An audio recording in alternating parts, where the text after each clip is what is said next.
What if the last thing you heard before falling asleep tonight was a knock from inside your own house? Stay with me because the 12th story in this set changes what you think you heard in the very first one, and by then the rain won't feel so comforting anymore. 12 stories, one long, quiet night. Let's begin. Before the dark part starts, one small thing. Dim your screen, let the rain do the work, and let my voice go low and even. Because these stories aren't built to make you jump. They're built to settle under your skin and stay there. I'm going to keep the pace slow on purpose. No screaming, no sudden orchestra hits, just 12 people telling you the worst night of their lives quietly, the way you tell a friend at 3 a.m. when you finally admit the thing you've never said out loud.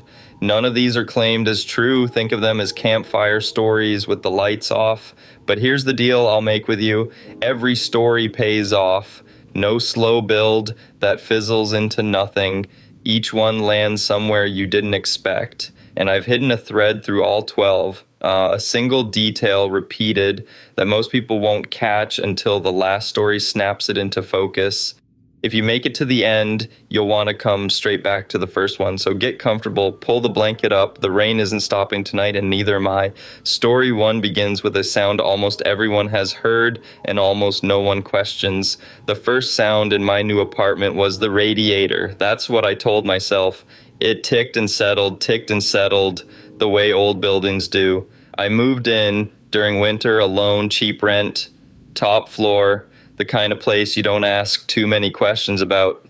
The ticking had a rhythm, though, slow, even, and after a week I realized it didn't match the heat cycling on and off, like it kept going long after the pipes went cold. One night I timed it, 10 seconds between ticks, then I held my own breath just to see, and the ticking held too.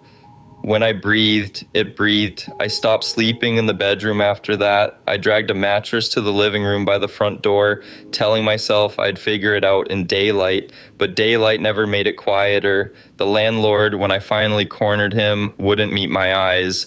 He said the last tenant left the same way I found the place. Everything's still there, coffee still in the pot. He'd assumed she skipped rent. I asked what was behind the bedroom wall, the one the ticking came from. He said there was no room back there, just brick. So I put my ear to it that night and listened to the slow, patient breathing on the other side of a wall that supposedly went nowhere. And then very softly it said my name. I babysat for a family that had cameras in every room. Normal now, they said. They like to check in. The parents left, the kids slept, and I settled onto the couch with the baby monitor beside me, its little screen glowing. Around 11, the app pinged on my phone.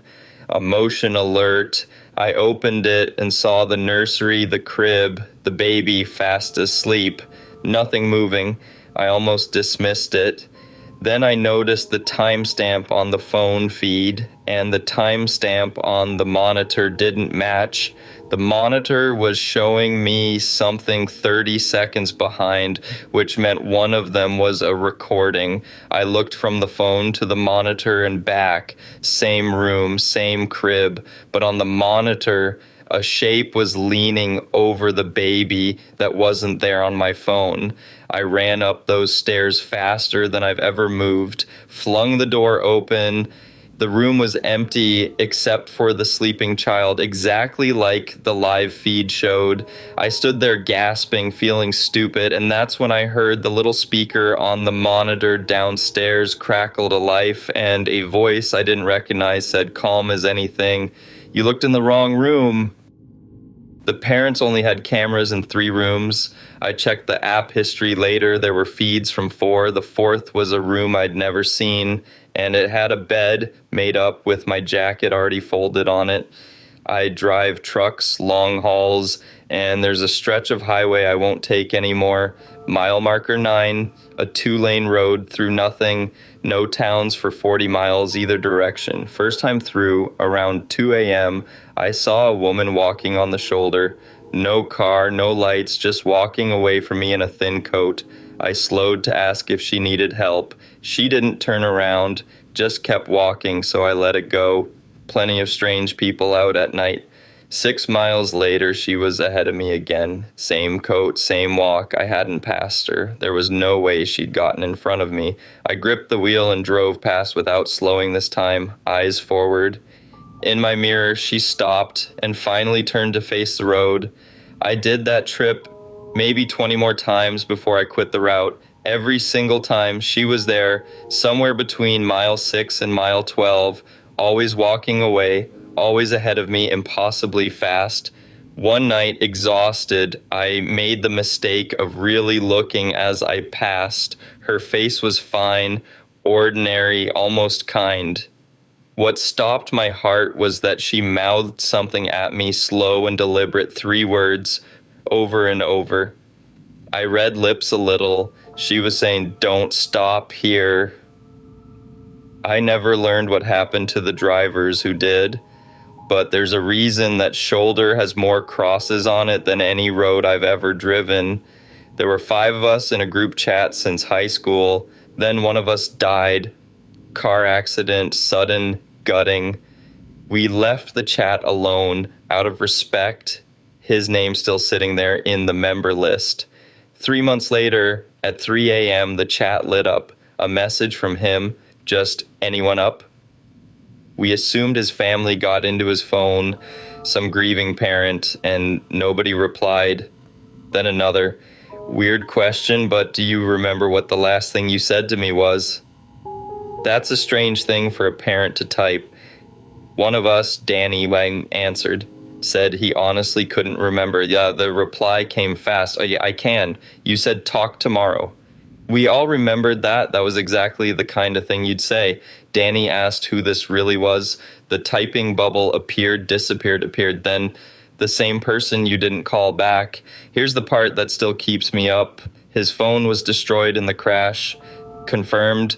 We saw the police report. It was in the car when it burned. His number was deactivated weeks earlier. There was no device for anyone to text from. The messages kept coming for an hour.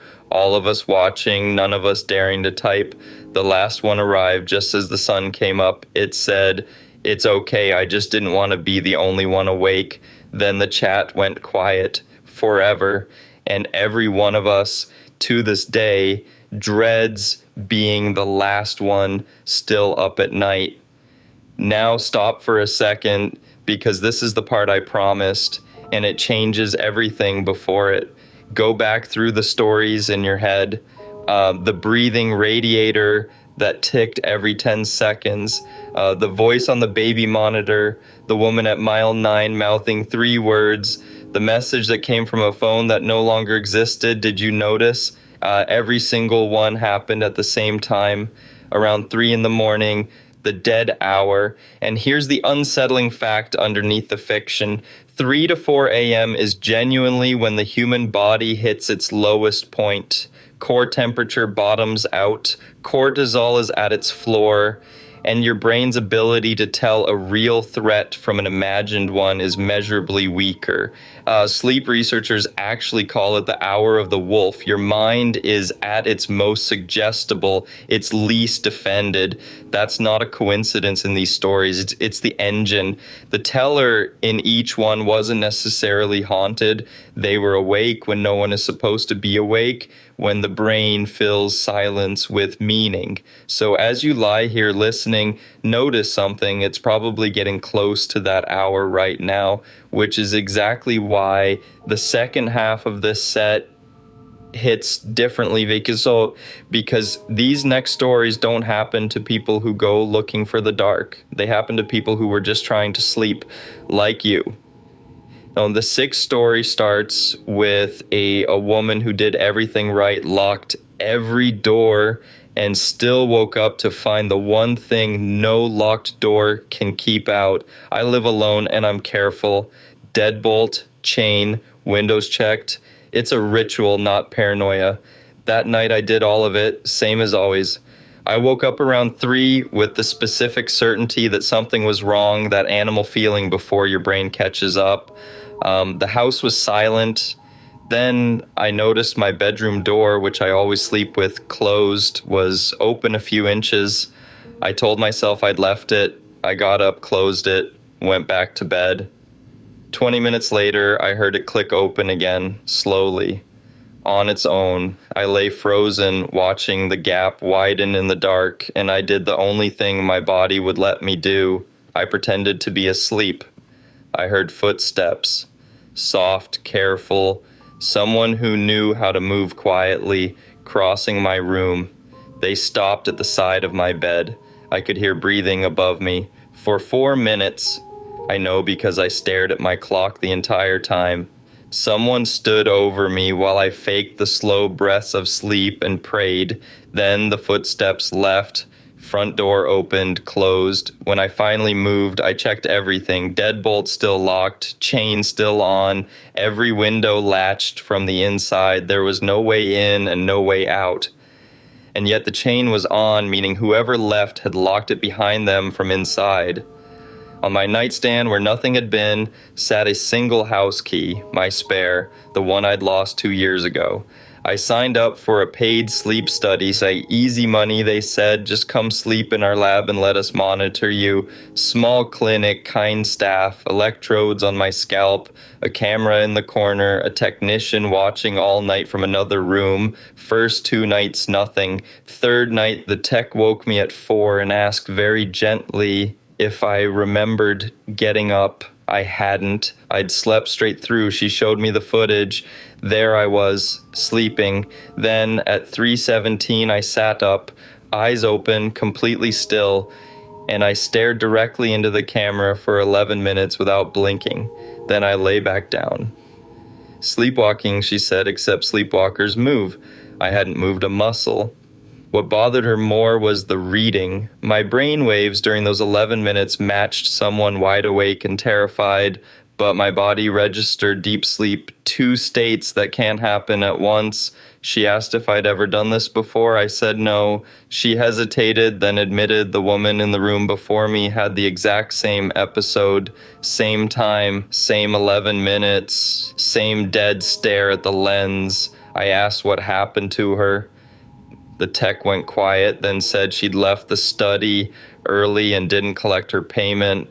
I finished my last night against every instinct. In the morning, they handed me the footage as a keepsake. I watched it once. At 3:17, I sit up and stare, and just visible over my shoulder, in a room I know was empty, something else sits up too. When I moved into the neighborhood, one man made a point of welcoming me. Older, friendly, always waving, always the first to offer help carrying boxes or lending a ladder.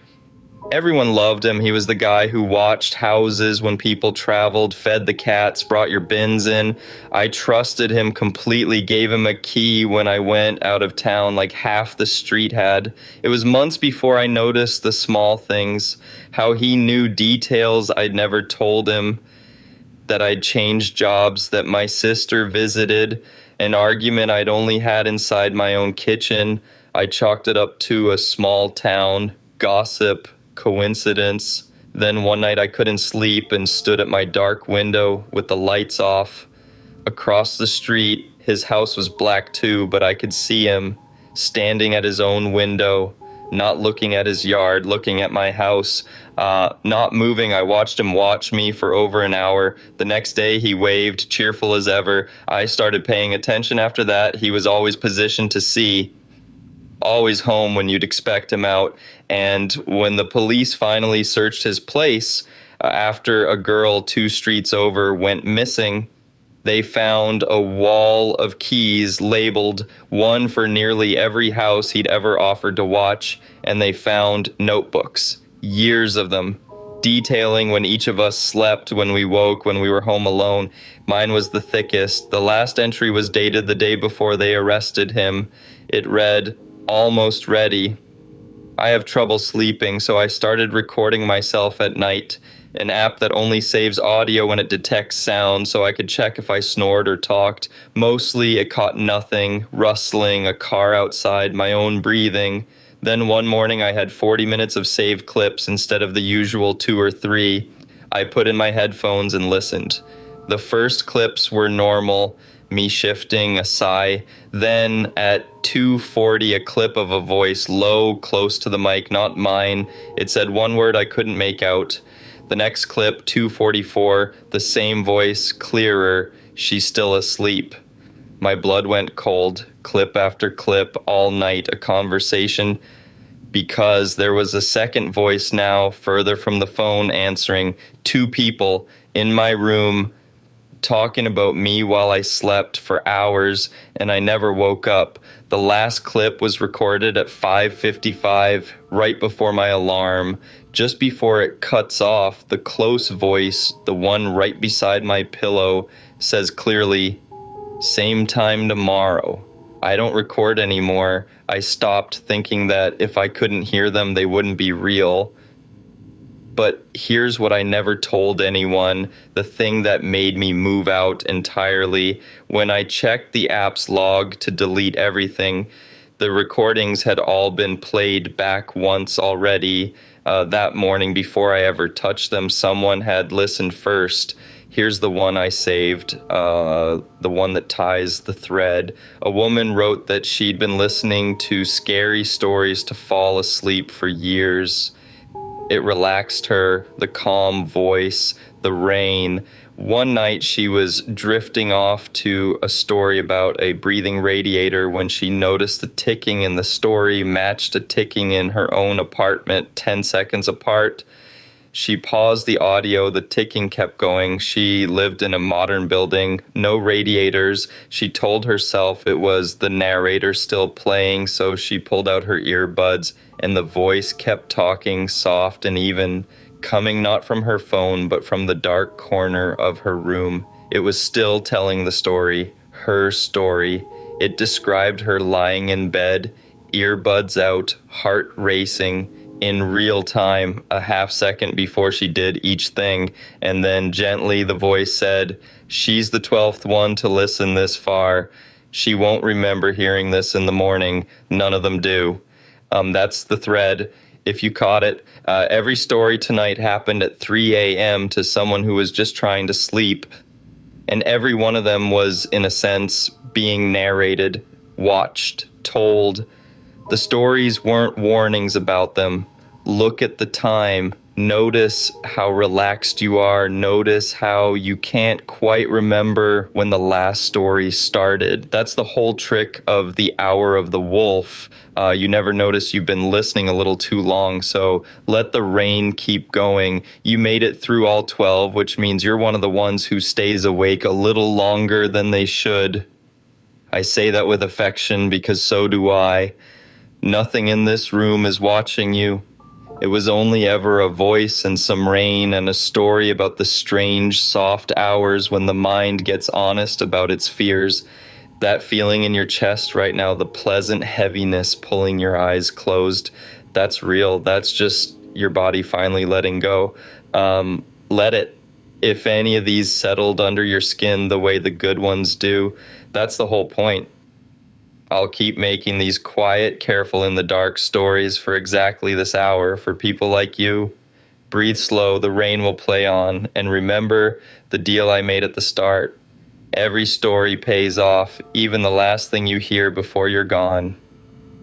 Good night. Next time, one story all night in the house where the rain never actually falls outside.